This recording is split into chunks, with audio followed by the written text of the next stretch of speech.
Hey everyone, and welcome to Almost Cancelled. I am Peter, and that person flashing over there on the other screen is Tara. Don't say flashing. People listen to this show. That's true. Our camera's flickering, is what I mean. But the video people can just see it though, because they know what I'm talking about. They can see it. Uh, but we're gonna have the Chilling Adventures of Sabrina. This is season 2, or sorry, part 2, episode 7. It's called Chapter 18: The Miracles of Sabrina Spellman. And we ended the last episode with her floating, crown of thorns. Harvey was looking all terrified. She had just resurrected a couple of witches, killed the angels.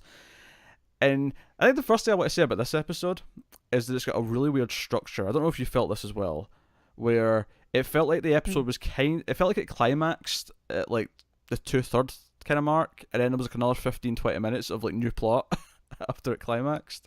You mean with the party stuff? Yeah, the party and Sabrina's whole mission to like spread the gospel of her father. Like, Yeah.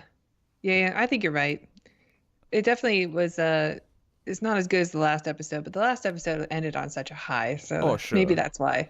there's good stuff in here, but it felt like all the Blackwood stuff where he was kind of like dethroned as the anti-pope, and like it felt like that was the conclusion. It felt like that was okay. That's what we've been building up to for the whole episode, and then it was like, oh, there's another 15 minutes or so of other stuff. Yeah, okay. yeah. You're definitely right. So that was a little bit weird, but I mean, ultimately, was it good though? Outside of that, I'd say it mostly was. There was some interesting stuff in here. So Blackwood's back. He has indeed been crowned the interim anti-pope, and has been demanded that he's referred to as his unholy something or other. I can't remember what the title was. The decorum. I don't know. I don't remember either. But Sabrina now has like just straight up miracle powers. She's healing people. She comes back from the dead. She makes it rain, rose petals at one point. She stops it from raining. She cures the blind. She cures the blind. There's a lot of parallels here. They're not being subtle. Yeah, they're really going for it. And everyone's kind of scared of her and like, oh, what are you doing? In fact, probably some of my favourite stuff in this was Hilda's reactions. It's like, it was raining outside and it's just pissing rain. And so it was like, yeah, but it didn't have to be. And then she just kind of closes her eyes for a second and thinks about it. And then the sun comes out and, it looks really warm and bright. And Hilda just has this look of like, all right. Yeah, Hilda has just the best face for reactions. She's really good. That's really what she does every episode. She's just there to emote her reactions to things and get a laugh. But she's great at it. I love her. Yeah, she is really good. Jo is funny because obviously she's one of the witches, but at the same time, I feel like she's kind of, at least in the family, the closest to a conduit for the audience, and that she's kind of the most normal, down to earth one, despite the fact that she is still a witch, but she's a little bit fun and goofy and like feels a bit insecure at times. So she feels kind of like the most human in a lot of ways in terms of the family. But she has some great stuff with her sister this episode because Zelda comes back and is like brainwashed and is like walking around in a she's like straight out of the 50s. Yeah, it's like a flowery dress she's wearing from the 50s, and she's making tea constantly for Blackwood and doing whatever he says and commands, and she seems she's so out of character. And of course Hilda notices this immediately and is like, Zelda baby, you okay? You feeling all right? Yeah, I was a little surprised that Hilda didn't do something about it right away though, because she could definitely tell that this was not her sister. I wonder if it's just a case of like she didn't know exactly what. Obviously, she figured out at some point that it was the music box probably, and that I wonder if she went and looked things up and tried to like narrow down what the specific spell was, or whatever. Yeah, because that's why. Because that's one of the things that Sabrina does when she finds out is because Blackwood. So the plot of the episode is that.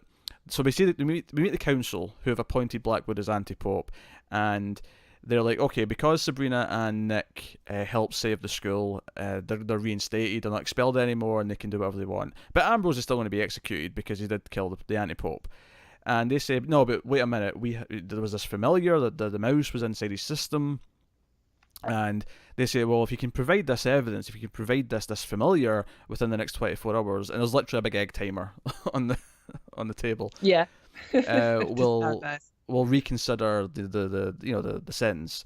And so it becomes this race, and Sabrina, of course, makes Nick go through the dumpster. And just here's the thought. I get why Nick was sent to the bottom of the ocean. If he's someone who knows he can swim and hold his breath, I get why he's the one doing that job. But why is Sabrina just ordering him to go in the dumpster when she could equally go in the dumpster and search for the mouse? Doesn't she just have to will it to herself too? Like she doesn't even have to touch anything. That's true. Has she realised she's that powerful at that point yet, though? Has she realised she can just will something from one place to another? I guess not. I mean, although she tested out pretty soon afterwards with the music box. Yeah, no, that's true. That's true. Is this a sick joke on Nick's part? Like, is she's just like making him do this for power reasons? Or I mean, Maybe that didn't even occur to me till now, but or it could be. did he volunteer? Did she like? Oh, we're going to have to go to Dorian Gray's room and look through the trash, and he's like, oh, I'll do it, Sabrina. I won't let you, a lady such as yourself dig through the trash. I will do that. Like, did he offer? In which case, whatever. I don't know. It felt weird that she just knew that he was going to say yes anyway, so she just let him. It felt weird that he was out literally digging through a dumpster on his own while she was sitting at a bar talking to Dorian Gray, being offered drinks. Yeah. By the way, Dorian Gray, kind of an asshole in this episode too. Yeah. What did he do? He rats on her to Blackwood. No pun intended. Yeah. But it makes sense why he would. He's been saying that he's been on their side the whole time, but I'm sure he misses his gentleman's club. He runs it. Yeah, I was thinking that He actually. like having females around. Last episode, then this episode again, Sabrina's just been kind of hanging out in here, and I thought, wasn't this place like strictly men only when we first introduced it? It felt, Yep. No, Dorian Gray's not got a problem because way back in the first episode, he actually said something. He was like, "Oh, we don't serve your kind" or something like that. That wasn't the line, but it was, when Nicholas said, "Shut up and get her a drink" or something like that. That was a scene. So it felt weird that he seemed okay with it now. So I'm almost glad that it turned out he was still being a bit bitter about it, and it felt true to his character that he was bothered by it. Yeah, I agree. I mean, it had gone long enough to where I kind of forgotten about it until it was brought up again here, but I do like that they addressed it. So Blackwood finds out, and he sends Zelda back to the house to murder the mouse, not the rat, the mouse. It's because you said ratty, Don. Murder the mouse. And we actually get this really grotesque scene of her putting the mouse through a mincer. Yeah, it's pretty terrible. And when it actually, because even just the sound of her turning, because at first it's just from behind her, you just see her kind of like doing the motion, and the sound's kind of disgusting, but then you see a shot of it coming out, and I think what I love about this in a disgusting way is that there's like tufts of the fur in the meat as it's coming out the end, and I'm like, yeah. There's way more meat that came out than went in, though. Yeah. Oh, sure, yeah. It's a magic mouse. So they snap Zelda out of it, and later on she's pretending to still be under the spell, not to arouse suspicion. But yeah, so if I have any complaints about this, is that it feels like Zelda almost immediately, like, I was expecting more of an arc of her realizing that Blackwood's controlling her, and like she would realize that she's made a mistake. This felt like almost like a switch. Like she's instantly to, no, Blackwood did a spell to control me. She's immediately anti-Blackwood. Yeah, but I still don't know what her game is here, because wouldn't she be a little bit more upset about it rather than just playing along? Well, I got the impression she was playing along to help with the Ambrose and all the other stuff going on in the episode. Like, there's so much at stake right now. So I don't. Maybe she still got a long game in mind, because we said that when she married him, she did have something in mind she wanted to achieve. It wasn't just love and blah blah blah. But it still felt like up until that, throughout the whole show, she's still been kind of a supporter of the traditions and what he does and that kind of thing. Yeah. I guess I assumed there was going to be more of a, like, at first she would like convince herself she's happy. Like, no, she wanted the strong husband who's kind of demanding and whatever. But over time, kind of has this arc of realizing that he is kind of abusive and he is kind of taking advantage of her, and sort of realize, basically asserting her independence again. And fighting back. Well, that's kind of what I was hoping for too, because that's what they were setting up in the beginning. Yeah. And I agree. This isn't really her storyline for this episode. It's about Ambrose and saving him first. But I still was expecting to see something, expecting her to be more angry or some kind of confrontation with Blackwood. But I guess we'll get that next episode. Yeah, that's probably coming. It feels like this was an easy switch of her just going, okay, yeah, he's controlling me with a spell because he doesn't trust me. Like, clearly, like he's evil and he has to be taken down, kind of thing. Not that she said anything in those words, but that was the sort of impression I was getting from the way she was talking when they woke her up, if you will. Yeah. I did laugh though when she picks up the little brown bag with the dead mouse in it, and it's just blood at the bottom. It's like the things I do for this family. And I think it made me laugh because it reminded me of. Did you ever play PT? No. It was the teaser for the Silent Hills game that got cancelled. Which it's notorious now. If you have a PlayStation 4 with that on it, you could sell your hard drive at the very least for like hundreds because you can't get it anymore. Oh, okay. But there was an Easter egg in that where you found a bag just like this that was all bloody at the bottom, and it would start talking to you. And I just started, it just looked like that, and I started thinking about it. And I just started laughing maniacally. Maybe the writers are fans. They may be. In fact, I want to talk about them referencing things because there was two big things. There's a lot of references in this episode. I'm going to say something here. There's an extended reference at the start of this episode. It's right. So after Sabrina's come back, and because Ambrose is actually dying from his wounds, and Sabrina saves him, and then Nick says Harvey should leave because he's a mortal and he's in the school, and Sabrina agrees and walks him out, and they have this one-on-one. And he turns and says, "Oh, when you were floating, Sabrina, you were like the Dark Phoenix." And I went, "Oh, she actually kind of was. I get why he's making that reference. That's kind of fair." And then he went on to explain it to her because she didn't get the reference. She doesn't really know the X-Men or whatever. And I actually found myself being impressed at the scene because normally in a TV show or a movie, when they start like an extended reference like this, I can almost just see the writer basically just jerking off to his fandom. Like he's like, "Oh, I'm so excited. I get to talk about my thing. I'm a big X-Men fan. I want to talk about X-Men." Because there was a really bad one in Deadly Class episode 1, which me and Connor tried and didn't like. But in the first episode, there was a whole conversation where they started bringing up like comic book writers' names, and it was like a whole debate, and it just felt like this like forced debate just so you could put in all this nerdy dialogue. Whereas everything it's like reading Ready Player One.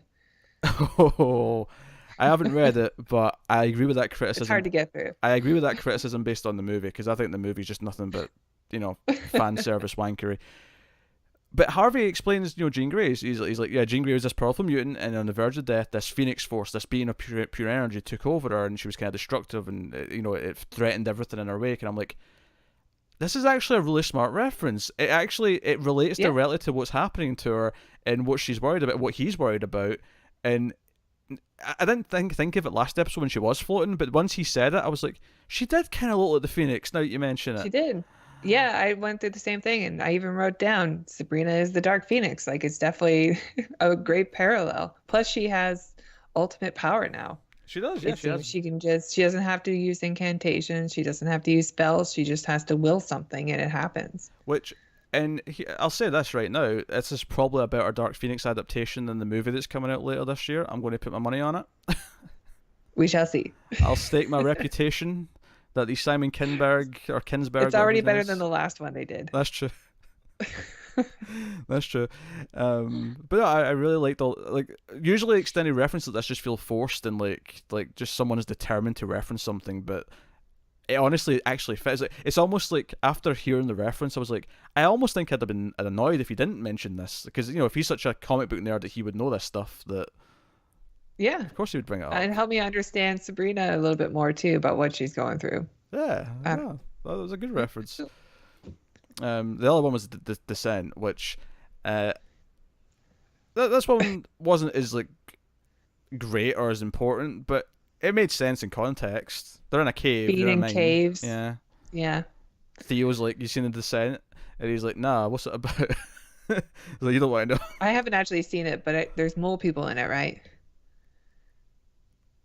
I've never heard them called that before, but I guess you could call them that. What I will say though, if you ever do watch The Descent, which I actually really like that movie, I think it's a fantastic movie. Admittedly, I think it's actually even better before the creatures show up. I think it's actually even better before that, when it's just lost and claustrophobic and dark. That's why I haven't watched it yet, because the claustrophobia I think would get to me. It got to me. I'm not claustrophobic, but it got to me. Me neither. It's that well but done. Even just hearing about it makes me cringe up. If you ever do watch it though, make sure you see the original cut of it, because for the US release, because it's a British film, for the US release they decided to change the ending so it was happier, and it kind of betrays the point of the movie. God damn it, America. We ruin everything. So just a warning, just a warning. So I want to know what version Theo's seen. Well, I'm sure it's important. It's The writer should important. have explained it. Yeah. Yes, it's important. So now I like that reference at the start. And Sabrina goes back to school the next day, and Roz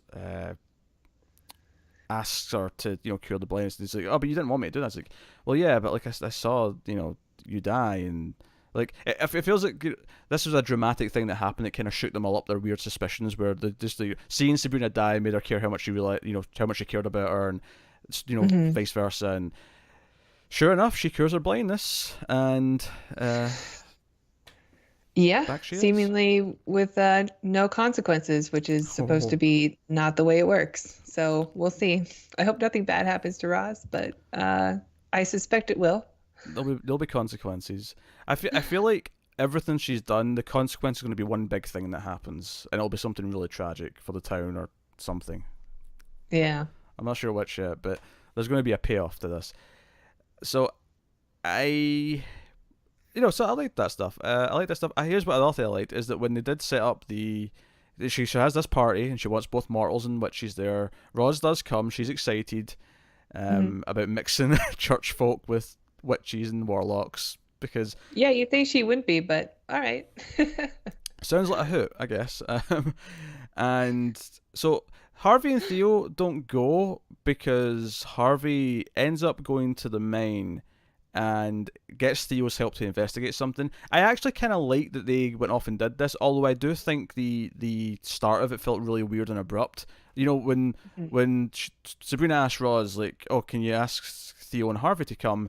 She goes, "Oh, I don't know. They've been kind of MIA," and I'm like, "Wait, why?" And then it cut to them with like the blueprints of the is it blueprints? It's a map, just a map of the mines, and Yeah, I guess. I was like, I don't understand okay. why this, like, other people don't know about this area of the mine, like why they would just ignore it, Hmm. or even like the company that runs the mining operation. Maybe this is a stretch, and I'm just doing this to explain it. But I'm going to say that maybe magically there's something going on where it's sort of designed so they just don't notice it, kind of thing. Okay. Like a glimmer, like there's a glimmer, like there's just a cave wall. That's it. It's fine. Okay. All right. Little head cannon there. Little head Sure. can. It's the sort of thing Yeah. where they could explain that in one line of dialogue, and I'd be like, yeah, given everything else in this show, that's fine. Like, doesn't feel out of I doubt place. Harvey's the first person to, interrogate about level 13. Oh yeah. Well, I think he was drawn to it, and I think again I'm headcanon here, but it sounds like the people who have went missing in the past who have spoken about it, because he mentions that other people in the past have like mentioned it and then disappeared. I wonder Hmm. if the being the creepy woman that's in there, the demon. Like, I wonder if like she just likes to feed on like men or whatever, right? And every so often she gets hungry, so she opens up the magic spell to lure one in, and this is the first time that whoever's went in to investigate it's not just been killed. Mm. What'd you Bec- think of her design? it was okay. I wasn't in love with it, but I Yeah. didn't laugh at it and say that's stupid either. So I mean, it's a Yeah, it's balance. okay. Yeah. Luckily though, Theo was there with a pickaxe to take care of Yeah, business. strike her down. So, but yeah, so they see something which comes into play. But back at the party, I love that Sabrina's going to prove to all these mortals that witchcraft exists and magic exists. I love that she's going to do it by flying on a classic broomstick. I Yeah. actually, I wasn't sure what they were gonna do, but I like that too. I just thought it was a cool visual. I hope I see her sitting on the broomstick as it's floating. Yeah. It's just a perfect image. And you've got the You moon just need to behind have her. Salem on there too, and it'd be perfect. Yeah, yeah. Oh, true. Yes, get Salem involved. I like that. Uh, and then Harvey comes running in and says, "No, Sabrina, like if you ever cared for me, just trust me. Get down now. We have to show you something. It's important." So Sabrina does. She heeds the warning, and they go to the cave. And we end the episode, for at least for the main plot's perspective, with this mural on inside where this demon was hiding, which is Sabrina with the thorns, the white eyes, and it's like demonic stuff around it. It's basically saying she is the herald of Satan. Yeah, it's like some mosaic that's been there for a long time, so they call it a prophecy. Mm. But I don't. I didn't really get a whole lot from the visual that she is evil, other than her saying it. I think she's making a, an assumption there based on just kind of everything else, which could Mm. lead to some interesting moral debates with herself about using her powers now. Like, oh, these powers come from a place of evil. Should I be using them? Kind of thing. Mm. You know, I wonder if that'll be something that comes into play with Right, her. right. And I don't understand exactly why Harvey like wanted her to stop her demonstrations so eagerly, other than that he had something to show her. Like he wouldn't have known that that would have been linked to anything else. Yeah, I guess he just thought it was that important that she had to see it right now. Like Yeah. this is, you know, shut the front door. We've got stuff to talk about. Something important. But I mean, I actually kind of like most of the things this episode does. I mean, most of my complaints are nitpicks. My main complaint being the weird structure where it feels like it ends like 15 minutes before the end and then keeps Yeah. going. We actually glossed Yeah. over the almost death of Ambrose, where Blackwood and Prudence are hope because Prudence, by the way, I don't even think we've talked about this. That Prudence has actually been accepted by Blackwood as his daughter, and she's going by daughter Blackwood or whatever now. Yeah, I Uh, actually really liked Prudence in this episode too. She doesn't have very many scenes, but I thought mm. she did really well with them. She has one scene where she kind of taunts slash sympathizes with Ambrose in his cell. Yeah, I thought it was more of like a respect thing, like Hmm. which respect in which. Like you lived with honor, you'll die with honor. And it was almost kind of sweet. Yeah. That's what I got from it anyway. It was surprisingly sweet, but this was like a couple of scenes after she suggested that, oh, we'll watch to see if Sabrina does anything, with her powers at the execution, and if she does, then the full force of the council will kill her because she's dangerous. So very up and down as to what Prudence like. Is she eventually going to have a face turn where she becomes more of a heroic character despite her general sensibilities, or is she going straight down the dark path? Is she going straight to evil? Yeah, maybe she will replace Blackwood. Oh, maybe. Yeah, I can see that. The reason why I want to bring up this scene, though, is because as much as I loved the decapitation of the executioner, which you can actually see afterwards as Hilda's done it with a voodoo doll, I did think it's the first effect all season where I've been like, oh, that looked a bit rough in terms of CG. It's like, Yeah. I loved the blood squirting up and stuff. It just looked a bit too fake to really appreciate it. But Yeah, it was okay. I mean, I wasn't expecting it, but at the same time, it was like, well, Ambrose didn't get hit, so what happened instead? yeah. And then they're going to do it again, and then the Dark Lord shows up. Although I think it's clearly implied that Sabrina's actually doing this with her power. That her fist Yeah. is clenched, and I think I think is it Blackwood that notices this, but can't necessarily prove anything Prudence. after. It's Prudence that notices this, where it looks like Sabrina's the one conjuring this image of the Dark Lord. Yeah, Prudence definitely sees her like clenching her fist, and then when the Dark Lord disappears, she, lets go of her fist. So I think Prudence knows that it's Sabrina.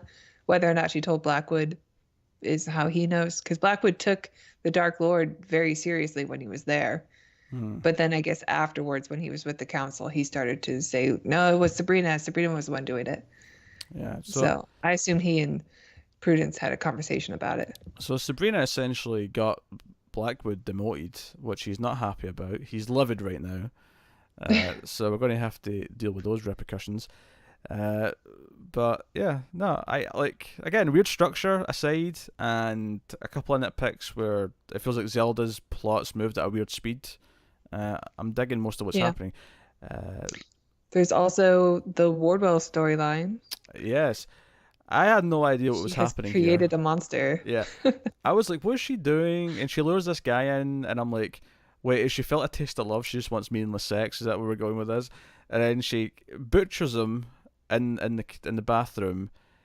Presumably uses him to finish her weird scarecrow skull looking monstrosity, and then takes out one of her own ribs as like a seed of life and puts it in Yeah. him. It's gory. I liked it. It was good. And then he comes in walking at the end, and she's like, I shall call you Adam. And I'm like, oh, she's went off the deep end. I do like the design of him that we've seen so far. Mm. Like it's a weird scarecrow looking thing at first, but then when you see the skull effect underneath it, I thought it looked pretty cool. Yeah, it's like it's like a scarecrow sack on like a skull. So when it's sort of like sucked in, so you're seeing the eye sockets and Yeah. the general shape. Yeah, it was cool looking. I liked it. Yeah, it's pretty cool. I don't know what her plans are going to be to use it. Like, why does she have a monster that she's created? But Yeah, we'll see. I'm actually like last episode I thought she was going to try and kill Sabrina. Now I'm not sure what she's doing. I'm not sure what her goal is, but I'm excited to find out. Well, presumably soon. I mean, how many episodes do we have left? We got 2 left. We got 8 and 9. Let's knock them out. But yeah, I think that was the gist of it. This is just a point on the show as a whole, but it's kind of weird to me how 2 of the Weird Sisters are regulars, and then the third one is a guest star at the end of every Yeah, episode. I noticed that every single time because she's the first name that pops up as guest starring. Like, why is she just not a regular? Because there was an episode in part 1, season 1, where where it was threatened that she might get killed, and I thought, oh, maybe she will die, and that's why she's not a regular, because she was only going to be here for a few episodes before they killed her off. But then she lived, and it's not like she's any less important than the other one. Obviously, Prudence is the main one, but the other 2 are. They use her more than the other girl. Yeah, the other 2 are. If anything, she's more important, but I mean, they're fairly equal in terms of. It's not like the guest star, Dorcas. It's not like she's like forgotten. She's not a red shirt, She's not just in the background. She's. Yeah, I don't know, but her being a guest star makes me think that she is going to die at some point. That could just be a contract thing. Maybe she'll be up to a regular. Yeah, maybe she just has a really poor manager. Then get that special status. Yeah. So I don't know, it's weird, but like, hey, it was a solid episode. I mean, I think the last 3 have all been really good. This one was maybe, I'd say, better than the first 3, but maybe not quite as good as the last 3, just because, again, structure, a couple of little nitpicks here, there. Right. I liked everything in the episode, but I agree it wasn't. I don't know. It wasn't as engaging as the last one, or even the one before. Yeah.